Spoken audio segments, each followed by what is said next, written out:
بسم اللہ الرحمن الرحیم۔ السلام علیکم۔ یہ حضرت حزقیل علیہ السلام کی قوم کا ایک بڑا ہی عبرت خیز اور انتہائی نصیحت آمیز واقعہ ہے جس کو خداوند قدوس نے قرآن مجید کی سورہ بقرہ میں بیان فرمایا ہے۔ حضرت حزقیل علیہ السلام کون تھے؟ یہ حضرت موسیٰ علیہ السلام کے تیسرے خلیفہ ہیں جو منصب نبوت پر سرفراز کیے گئے۔ حضرت موسیٰ علیہ السلام کی وفات اقدس کے بعد آپ کے خلیفہ اول حضرت یوشع بن نون علیہ السلام ہوئے جن کو اللہ تعالیٰ نے نبوت عطا فرمائی۔ ان کے بعد حضرت کالب بن یحنہ علیہ السلام حضرت موسیٰ علیہ السلام کی خلافت سے سرفراز ہو کر مرتبہ نبوت پر فائز ہوئے۔ پھر ان کے بعد حضرت حزقیل علیہ السلام حضرت موسیٰ علیہ السلام کے جانشین اور نبی ہوئے۔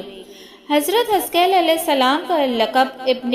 عجوز بڑھیا کے بیٹے ہے اور آپ ذوالکفل بھی کہلاتے ہیں۔ ابن العجوز کہلانے کی وجہ یہ ہے کہ یہ اس وقت پیدا ہوئے تھے جب ان کی والدہ ماجدہ بہت بوڑھی ہو چکی تھیں، اور آپ کا لقب ذوالکفل اس لیے ہوا کہ آپ نے اپنی کفالت میں لے کر 70 انبیاء کرام کو قتل سے بچا لیا تھا جن کے قتل پر یہودی قوم آمادہ ہو گئی تھی۔ پھر یہ خود بھی خدا کے فضل و کرم سے یہودیوں کی تلوار سے بچ گئے اور برسوں زندہ رہ کر اپنی قوم کو ہدایت فرماتے رہے۔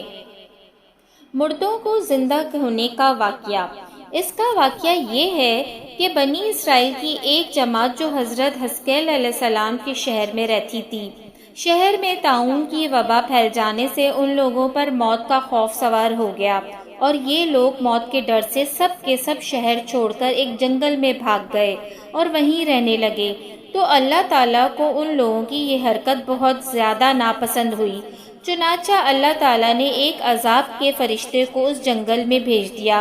جس نے ایک پہاڑ کی آڑ میں چھپ کر اور چیخ مار کر بلند آواز سے یہ کہہ دیا کہ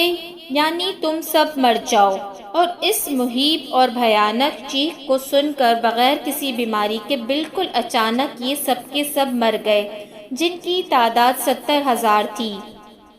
ان مردوں کی تعداد اس قدر زیادہ تھی کہ لوگ ان کے کفن دفن کا کوئی انتظام نہیں کر سکے، اور ان مردوں کی لاشیں کھلے میدان میں بے گور و کفن 8 دن تک پڑی پڑی سڑنے لگیں اور بے انتہا تعفن اور بدبو سے پورے جنگل بلکہ اس کے اطراف میں بدبو پیدا ہو گئی۔ کچھ لوگوں نے ان کی لاشوں پر رحم کھا کر چاروں طرف سے دیوار اٹھا دی تاکہ یہ لاشیں درندوں سے محفوظ رہیں۔ کچھ دنوں کے بعد حضرت حزقیل علیہ السلام کا اس جنگل میں ان لاشوں کے پاس گزر ہوا تو اپنی قوم کے 70,000 انسانوں کی اس موت ناگہانی اور بے گور و کفن لاشوں کی فراوانی دیکھ کر رنج و غم سے ان کا دل بھر آیا، آبدیدہ ہو گئے اور باری تعالیٰ کے دربار میں دکھ بھرے دل سے گڑ گڑا کر دعا مانگنے لگے کہ یا اللہ، یہ میری قوم کے افراد تھے جو اپنی نادانی سے یہ غلطی کر بیٹھے کہ موت کے ڈر سے شہر چھوڑ کر جنگل میں آ گئے۔ یہ سب میرے شہر کے باشندے ہیں، ان لوگوں سے مجھے انس تھا اور یہ لوگ میرے دکھ سکھ کے شریک تھے۔ افسوس کہ میری قوم ہلاک ہو گئی اور میں بالکل اکیلا رہ گیا۔ اے میرے رب، یہ وہ قوم تھی جو تیری حمد کرتی تھی اور تیری توحید کا اعلان کرتی تھی اور تیری کبریائی کا خطبہ پڑھتی تھی۔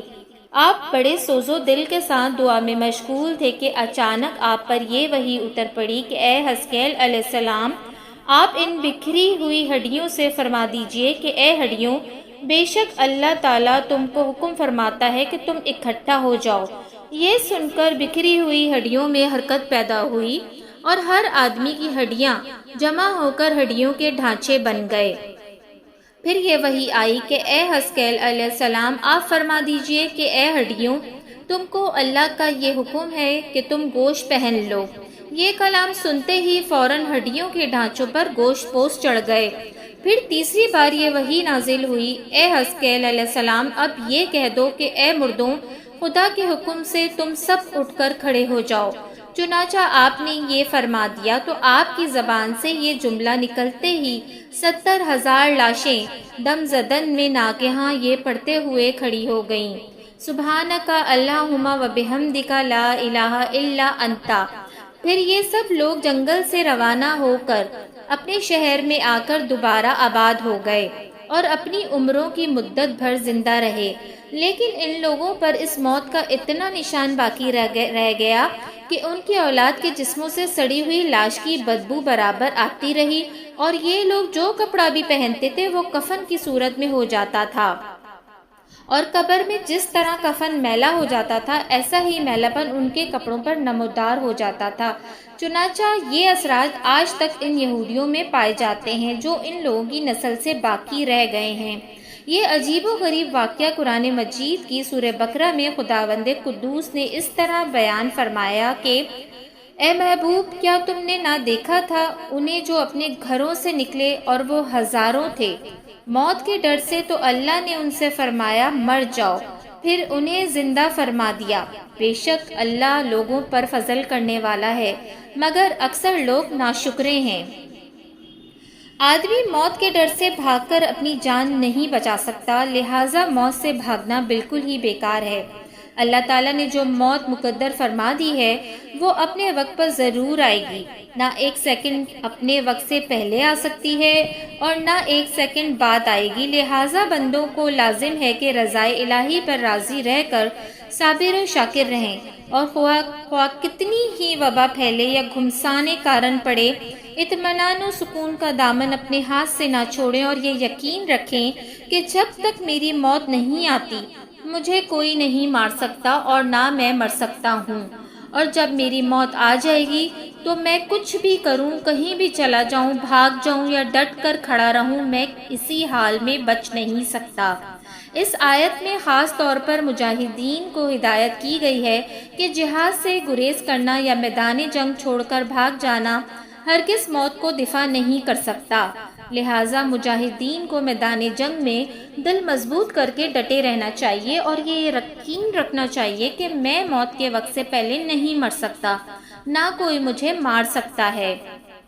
یہ عقیدہ رکھنے والا اس قدر بہادر اور شیر دل ہو جاتا ہے کہ خوف اور بزدلی کبھی اس کے قریب نہیں آتی، اور اس کے پائے استقلال میں کبھی بال برابر بھی کوئی لغزش نہیں آ سکتی۔